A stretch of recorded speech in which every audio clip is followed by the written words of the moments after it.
Hey everybody, Aaron Jennings again with Family Wander. I've started to see already in the comments, and I've gotten emails already just from a few videos, because I mentioned that we do real estate online. I've had a lot of questions, hey, we were thinking about getting into real estate, we've been looking at it for years, blah blah blah, just different stuff, okay? And it takes some time for me to get back to people individually when it comes to those messages, just because, like I said, I value my time, and so I only do them on certain days. And so instead of only having it in direct messages as people ask me about it, just in case it's a week before I check my messages again, I figured I'll just shoot a quick video and give you a quick rundown of how we got started with it, the stuff that we do, and kind of ways that you can do it so that you can start to research it and then continue to ask me questions, and I can help you grow it and figure it out. But there's multiple different ways to make money with real estate. And it can be super passive, or it can be completely hands-on. I'm in Starbucks hanging out waiting for my drink right now, by the way. So, like I said, I had a few minutes, and genuine and real, man, right in your face. Anyway, we got started, and a lot of people get started in investing with what's called wholesaling or assigning properties. And the reason you do that is it's something that you can do with no money out of your pocket, or very little money out of your pocket. So in 10 months, I was able to do 10 deals, which means I bought and sold, or bought and held 10 different properties. And I only ended up holding 2, and I bought and sold all of the others. So in my first 10 months, I was able to do 8 properties buy and sell, and acquire 2 rentals, which are rented out now, and they bring me in like $500 a month. Somebody else is completely running them. I don't do anything on them. So it's called property management. You buy the property and then you turn it over to a company that manages rental properties. And they go in, they advertise, they find your renters, they screen your renters, they collect the rent, they collect the deposits. Something breaks in the middle of the night for them, they call property management, they don't call you. The renters never have your cell phone number. And this is the only way, in my opinion, to own rentals, because the entire purpose of real estate, rentals, or anything like that is to make you money, not to give you a job where when you get off work, now you got to go fix the toilet every time it breaks. So property management allows you to own the rental, make the income, but somebody else has basically all of the hassle, all of the upkeep. So let's say the toilet breaks in the middle of the night, the renter calls the property management company. Property management company calls the handyman. Handyman goes out and fixes it, charges the property management company. The property management company pays them. Then at the end of the month, property management collects the rent from the renters, make sure it gets paid. They subtract what they paid the handyman from the rent. Then they subtract their fee from the rent, which is typically 8.5% to 10%. I pay 8.5%. So they subtract that from the rent, and then they deposit the rest of my bank account. I never have to do anything. Thank you. I never have to do anything. So that's passive income. That's a good way to create money and free up your time. Now, acquiring rentals does take some money to put down. I didn't buy my first rentals with no money. I made money on some other deals and then acquired those. But still, I did it all within 10 months. And then you scale up from there. You start adding more properties, and you just turn them over to property management, and they take care of everything. It's literally passive income. So I mean, like I said, I got $500 a month that comes in from there that I don't have to earn. I don't have to do anything for. It's already there because I bought the property. Now, I financed that property through a bank. So a bank lent the money to get that property, and then somebody else takes care of it. I just get paid on the backside. I mean, that's one of my favorite ways of making money. And the house is appreciating. You have real property sitting there that is going to be more valuable down the road, and you're not actually paying the payments on it. I said I'm making $500. That's after all the bills are paid.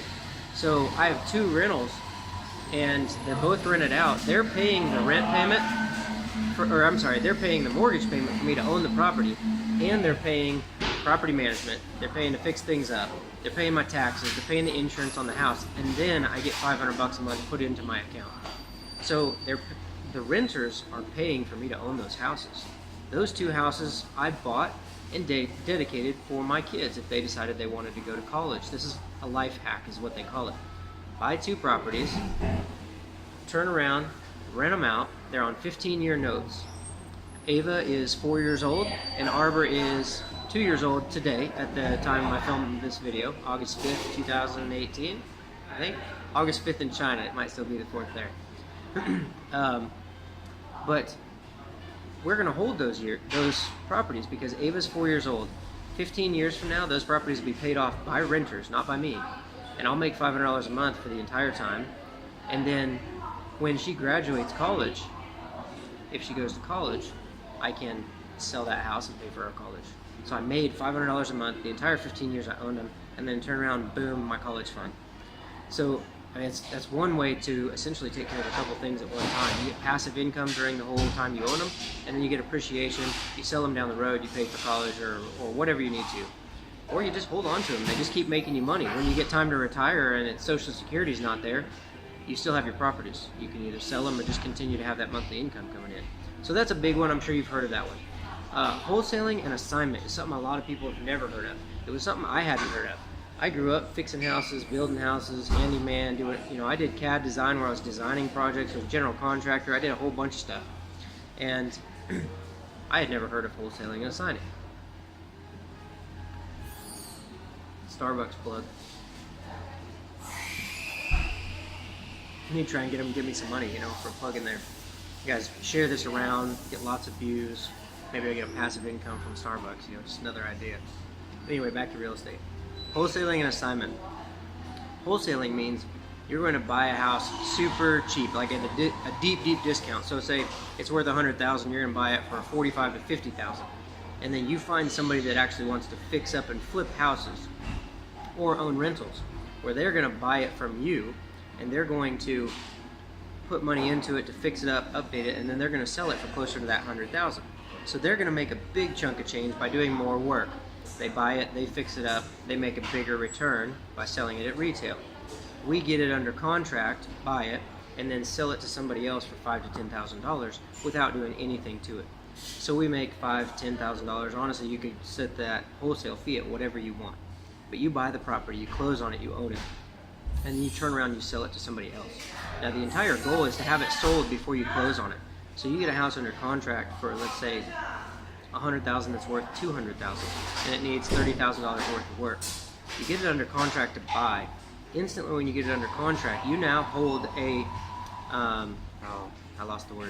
you have a legal right to advertise that house and sell that house, but the homeowner cannot because they have a contract with you. So the person that owns that house gets a contract saying they'll sell it to you. Now you can advertise to sell your contract to somebody else, or because you don't own the property, you own the rights to buy the property. So you can sell your rights to buy that property. Now, the homeowner can't sell it to somebody else because they have a contract with you saying that they will sell it to you. You legally can't sell the property because it's not your property. And you cannot help somebody find that property. You have to have it under contract to buy it yourself before you can move to try and sell your rights to anybody else. If not, you can get in trouble and sued because you're operating as a real estate agent without a license. So we're not real estate agents, we're investors, which means I'm buying houses myself. If they don't close, I'm buying them. If I can't sell them to somebody else, I'm buying them. I'll turn it into a rental or I'll sell it down the road.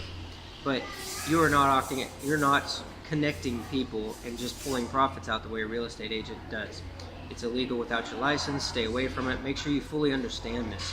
If you're going to get into real estate investing, the best thing you can do is get a coach, a mentor, get somebody that can teach you so that you make sure that you're legal, because little simple things like that, there's wholesalers all over the place that are doing it wrong and that could get sued for a lot of stuff and get in big trouble. And they don't realize it because they just don't know fully what they're doing. So anything that you're going to start, make sure you fully understand that you're professional and you know your stuff inside and out. One, it protects you legally, and two, it makes people want to deal with you. Because when I have people send me deals, I'm a buyer as well. So I have other wholesalers send me deals. If they don't know how to write a sentence out, if they're short texting, like they were texting somebody on their phone, I'm like, what else are they going to cut corners on? I don't want to deal with them. And I don't look at their emails anymore. I unsubscribe and whatever. If they send me when their numbers are wrong, like they don't know how to estimate the after repair value or get a good repair quote, and they're just like, oh yeah, it needs like $5,000 worth of work. I was like, well, if it needs floors, it's $10,000 worth of work because it's a $2,000 house. So you're way off, you know. That makes you not want to deal with people. So if you think you're leaning towards investing, know your stuff. Wholesaling, assigning, and flipping, these are 3 things that you really need to research. There's tons of information on YouTube. I do work with people, I partner with people getting started, so but I'm kind of selective about it because I don't want to spend all of my time. You know, I only work with a few people, and I help people get started, stuff like that. Other than that, I'm just passing out free information like this. I want you to understand it. I want you to be able to do those things. Understand that anybody can do it. It's not hard. It takes work, but it's not hard work. So you find a house, you get it under contract to purchase, really cheap. Mark it up $5,000 to $10,000, and then you get another person that's going to flip that property that wants to buy it from you for like $5,000 to $10,000 more than what you paid. You can do what's called a double closing. So you go to the title company and you buy that house on, you know, at let's say 2:30 in the afternoon. It's titled to you, and then 30 minutes later, the person that you're selling it to shows up and they buy it from you, and it gets titled to them. That is called a wholesale. You're buying the property, marking it up just a little bit, selling it to somebody else that's going to flip it and make a bigger profit. Assigning is where people start to get confused. Assigning is where you sell the piece of paper instead of the property. So I get a house under contract, let's say a $200,000 house for $100,000. I get it under contract to buy it from the seller for $100,000, and then I turn around and I find somebody that wants to buy it from me for $120,000, and they're going to fix it up and sell it. So that person, if I assign the contract to them, that basically means I have a separate contract with them to where they're going to show up at one closing and they are directly going to buy it from the original seller. So it doesn't get titled to me and then 30 minutes later I sell it to the other person. It actually goes straight from the original seller to the end buyer. That's an assignment of contract. You are assigning your rights to purchase that house to somebody else, and you're getting a commission out of the middle. Now, you have to make sure your contracts are written right. You have to have good contracts. You need to know this stuff, you know, because you can get in trouble with some of this if you're not doing it right. I've had real estate agents, you know, threaten to sue me if I didn't show up and do things the way I was supposed to, and I was like, they're saying that because somebody put something in their head and they haven't even got a contract yet. Because as soon as I gave them the assignment contract, they read through it and all of a sudden everybody was cool and everything went smooth. So knowing your stuff, having it done right, a mentor, a coach, you know, message me about it. I can answer questions and things. Like I said, I partner with people as long as I have the time and I'm taking new people. But find somebody that can help you with it. Research it. There's tons of information all over the internet. Like I said, YouTube is huge.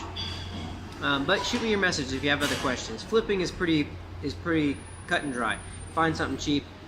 You know, find something marked down because it needs updated. You buy it, you fix it up, you sell it for retail.